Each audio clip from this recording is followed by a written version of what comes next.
Hi there, I'm Naruto Hyuga, and this is my story. Believe it! What's up, ladies and gentlemen? Neon Pow here, and today we have another weekly video for you guys. Today we are covering What If Naruto Was a Hyuga Part 1. So yes guys, the first part of this series has finally come. Now there is a Part 0, which is the origin story that I highly recommend, but it is not mandatory to watch, and I have that linked in the description and in the card. So guys, check that out if you want to get some plot holes filled and make this series a little less confusing. Also, I know you beasts can do it. Try to hit those 20 likes, as that'll be the goal for this video, but I will have another part regardless. So without further ado, let's go ahead and get started in the video, guys. We begin the story of a young boy named Naruto Hyuga. His parents were killed in a fatal accident years ago, which left the poor boy alone with no family. Due to the secrecy of the incident, Naruto does not know who his parents were or what happened to them. Fortunately, the Hyuga main branch took in the orphan child. Of course, as we all know, it wasn't out of goodwill, but instead because of the benefits hidden deep within Naruto, the nine-tailed fox. The clan leaders knew about Naruto's hidden power, and because of this, they made sure to start training him rigorously early on in his life. Naruto was able to awaken his Byakugan at around age 5. Also, since he is being mentored and trained by a Hyuga adult, he actually learns ninja techniques earlier on, such as the gentle fist and better chakra control. Now, even though Naruto belongs to a clan and has quote-unquote family, he is still ostracized by most of the clan and given angry glares by pretty much everyone. This gives him a sense of sadness and sorrow. However, it wasn't all bad. Through his training and being physically in the Hyuga section of the village, Naruto gets the chance to build a better relationship with Hinata and even comes in contact with Neji every so often. Hinata and Naruto are actually really good friends, even with Hinata being super shy. They even spar between each other sometimes, helping each other get stronger. However, at about 6 years old, when they enrolled into the Ninja Academy, the Hyuga leaders refused to allow Naruto from having any contact with other Hyuga children, including Hinata and Neji. Even with this forced separation, Naruto and Hinata would still try to meet up to talk and spar. But this changed when one day the leaders found out about these meetups. Hinata got severely punished for this. Hinata told Naruto that it was okay and that she was fine, but Naruto refused to see Hinata ever get hurt because of him, so he cut all ties with her. From here on, Naruto was truly alone, other than his small interactions with Shikamaru, Shoji, and Sasuke during class. Sasuke's backstory is the same as in the original anime. Because of this, Naruto and Sasuke's relationship is just as complicated. Since Naruto's body and mind was constantly being stimulated through training and studying by the Hyuga clan, he does really well in the academy. So well in fact that he's tied for first in the class with Sasuke. Naruto still gets tricked to steal the Forbidden Scroll. The reason here is because Mizuki tells him that if he gets the scroll, it will tell him the secret of his parents' death and why everyone hates him. He would still learn the multi-shadow clone jutsu from the scroll, and also learns the flying Raijin, although he is not able to execute the jutsu just yet, since it requires advanced skills that he does not have yet. Though he does add this jutsu to his arsenal. Naruto overhears Mizuki and finds out what his true intentions are with the scroll. This infuriates Naruto since he was deceived, and this leads him to confront Mizuki. Mizuki gets wrecked, and Naruto turns him in with the scroll. We then skip to the academy graduation, where Naruto graduates from the academy tied for top with Sasuke. Due to this, Naruto and Sasuke have an even fiercer rivalry, since they don't want to be surpassed by the other. At the end of the graduation, Naruto and Sasuke are arguing outside the school courtyard. Both of them are leaning on each other with their foreheads pressed. They are bickering and talking smack when Choji comes rolling down the street in a hurry trying to get the latest release of potato chips. Choji ends up crashing with the couple, which causes their lips to meet. It is now time to assign the Genin teams. All teams are the same except Team 7, aka Team Kakashi, and Team 8, aka Team Kurenai. We're going to make some slight changes here. Team 8 will have Kiba, Shino, and Sakura. And Team 7 will have Sasuke, Naruto, and yeah, you guessed it, Hinata. Each team meets with a respective sensei, with Team 7 being last like in the anime. Naruto does not pull a prank on Kakashi in our scenario since Naruto is more mature here. They then go to the rooftop and give their quotes. Naruto says, I want to become Hokage and learn about the mysterious deaths of my parents. Believe it! Hinata says, as she is blushing and squirming, I want to get really strong and become the strongest Kunoichi. Sasuke says, I want to restore my clan and kill a certain someone. Just like canon, the Genin are told to get to the practice field early and not to eat breakfast. Kakashi Sensei gets there super late, as usual. He then instructs the Genin on what their mission is. They must steal his bells in the allotted amount of time. If not, they will fail and never be able to become shinobi. Naruto asks Kakashi why there are only 2 bells since there are 3 of them. Kakashi replies by saying that one of them will fail regardless. This leaves everyone speechless due to the shock of hearing this. However, there isn't any time to process disturbing information as Kakashi starts the exam immediately. The 3 Genin scatter and hide in a scouting position. Hinata, Sasuke, and even Naruto know that they're no match against Kakashi one-on-one. They must devise some plan that will give them an opportunity to steal the bells. The Genin rendezvous and come up with a surprise attack. Before they confront Kakashi Sensei, Hinata and Naruto activate their Byakugan.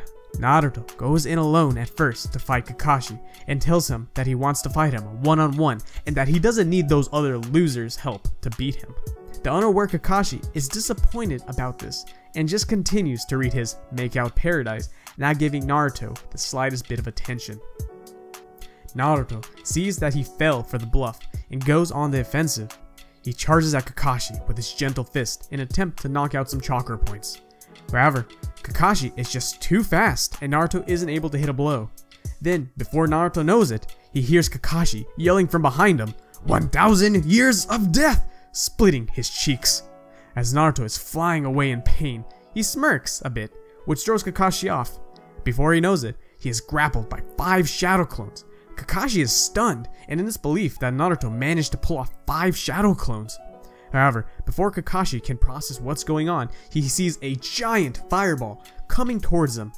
He has to dodge it or otherwise he'll be crispy bacon.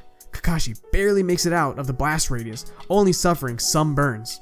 However, Kakashi realizes he hasn't seen Hinata and all of this commotion. Hinata is right behind him and already in range, readying to hit Kakashi with her 8 trigrams, 32 palms, which she learned through her rigorous training in hopes of catching up to Naruto. Through sheer speed, Kakashi is able to dodge some of Hinata's blows and only gets a few chakra points in his arms and legs shut off. But this is exactly what the Genin were hoping for. As Hinata is continuously attacking Kakashi, Naruto is preparing a move he has been working on. Because of his innate ability towards wind release, he uses his clones to propel both Sasuke and himself using an explosive wind-style jutsu towards Kakashi.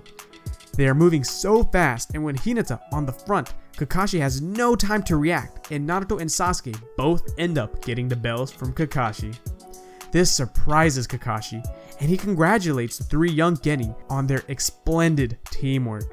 However, he says that since Naruto and Sasuke were the ones to retrieve the bells, Hinata fails. The Genin are furious, but they do remember Kakashi mentioning this info before they started. But then, Naruto, seeing as Hinata gets teary-eyed about this, decides that Hinata should have his bell instead. This then leads Sasuke to do the same, since he does not want to be one-upped by Naruto. Kakashi is overjoyed about what he just witnessed. Because of this camaraderie, he decides to pass all 3 of them with flying colors. He explains the whole purpose of the test and tells them that shinobi that don't follow the rules are scum, but those that would leave their comrades behind are worse than scum. Kakashi then welcomes them to Team 7. We then skip to the Land of Waves arc. Team 7 will finally be able to go on their real first ninja mission, a C rank mission. But what our Genin don't know is that things are about to heat up fast. Just like in canon, the Chunin level ninjas attack Kakashi and quote-unquote take him out. However, Naruto, Sasuke, and Hinata all know that Kakashi just used substitution jutsu. They use their team formation to actually protect the old bridge builder and incapacitate the aggressive ninjas. At least, that's what they think. Naruto lets his guard down and one of the Chunin ninja attacks him from behind. Luckily, Kakashi-sensei jumps in the nick of time and saves him. Naruto is completely distraught by his carelessness and is disappointed by himself. Was his intense training all for nothing? But then he regains his composure. We still get the hand stabbing with a kunai speech as in the anime. Sasuke just does a sarcastic chuckle, but Hinata is looking at Naruto with awe and admiration. This encounter surprises the old bridge builder, and he gains some slight respect for the kids. He then comes clean to the team about what the mission is really about. We then skip to the first Zabuza encounter. This time, instead of Naruto arbitrarily throwing a kunai in the bushes to find a rabbit, he uses his Byakugan to search for the enemies. He notices that they are indeed being watched. He lets Kakashi-sensei know of this discovery, and they go on the defensive. In our scenario, Kakashi makes the first move and lands a blow on Zabuza without him realizing it. This shakes the assassin a bit, but he is able to regain himself. This fight still plays out as normal, since the Genin are no match against Zabuza and will only get in Kakashi's way. Naruto and Sasuke still execute their demon wind blade jutsu to save Kakashi, so Kakashi can handle the rest. Haku still comes in and saves Zabuza by simulating his death. However, in this case, Naruto activates his Byakugan to make sure that Zabuza is actually dead. He doesn't want to make the same mistake he did earlier that almost cost him his life. On further inspection, Naruto realizes that even though Zabuza is supposedly dead, he has a small amount of chakra flow, which means he is still alive. He tells Kakashi, who confronts Haku about this. Haku knows his cover is blown, but still manages to escape by using a smoke bomb and retreating. Kakashi is low on chakra and is unable to stop them. Now that Team 7 knows that Zabuza hasn't accomplished, they must be even more cautious. We then skip to the quick training arc. Since the Genin are more skilled, it doesn't take long to master the tree climbing and advance their chakra control. Next, we move to the second encounter with Zabuza. The mist surrounds Team 7 and increases their visibility dramatically. However, Hinata and Naruto activate the Byakugan, which makes the mist utterly useless. Haku is aware of how strong Naruto and Sasuke are, so he separates those two using his crystal ice mirror. While this occurs, Kakashi and Hinata must fight Zabuza and protect the bridge builder. On the surface, all seems grim for Team 7. However, in reality, they are more than prepared. They predicted they would be ambushed and planned accordingly. Since the Genin finished their training earlier than expected, they practiced and discussed different team formations and tactics. Hinata is using her Byakugan to assist Kakashi by disclosing Zabuza's location while keeping the bridge builder protected. That fight continues as normal. We then check up on the other two. Even though Naruto and Sasuke's teamwork has enhanced tremendously, they did not expect Haku to be so powerful and quick. Naruto does have his Byakugan activated, which helps him with dodging most of the needles, but he is still not physically fast enough to dodge all of them. Sasuke also attempts to handle himself like in the anime. They both work together to try find a weakness in the jutsu. With both their heads combined and the addition of the Byakugan, they find a way to counter the crystal ice mirror. After all the extraneous fighting, Sasuke is able to eventually awaken his Sharingan, like in canon. The two Genin feel very confident in their chances of escaping the jutsu. Without saying a word, Naruto and Sasuke know what they must do. They enact their plan and manage to badly injure Haku in the shoulder. This shocks the boy. He knew they were strong, but he didn't expect them to catch up to his level so quickly. Haku now realizes that he can no longer hold back on the Genin if he wants to be the perfect tool for his master. Naruto and Sasuke attempt to strike again, but this time Haku is serious. He increases his speed and shoots needles from all directions. The duo are able to dodge and block the needles using their visual prowess, but aren't given enough time to counter. The two are running extremely low on chakra and stamina, Naruto still having more than Sasuke because of his Uzumaki half. Haku uses this weakness to release a fatal attack on Sasuke. Sasuke can see the attack coming, but before he can dodge, he feels a sharp pain through his body and his Sharingan deactivates. He used too much of his chakra. Naruto sees the attack as well, and he rushes to save Sasuke, but he just isn't fast enough. He blocks some of the needles, but most of them hit Sasuke's vital spots.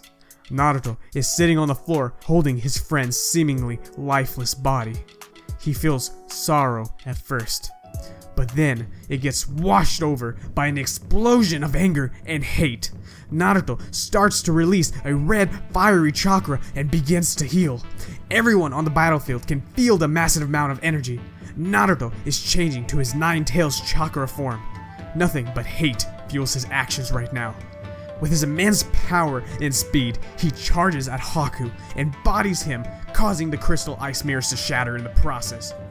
Just like in the anime, Naruto hesitates to kill Haku. Haku then senses that Zabuza is about to die and rushes to sacrifice himself to save the swordsman. From there, everything plays out as normal, with Zabuza wrecking the thugs and mafia leader. Everyone then goes to retrieve Sasuke's body. But they see that he's actually standing up. Sasuke is still alive. From the very beginning, Haku never wanted to kill them. A pure soul to the end. And that's where we're going to be ending part 1. I told you guys it would be an intense part and that it would make up tremendously from the shorter last part. So guys, we really hope you enjoyed the video, and please don't forget to leave your support by liking. If you're new to the channel, make sure to subscribe and hit that bell icon, because we will have plenty of other videos coming to a theater near you. So guys, without further ado, much love, peace out.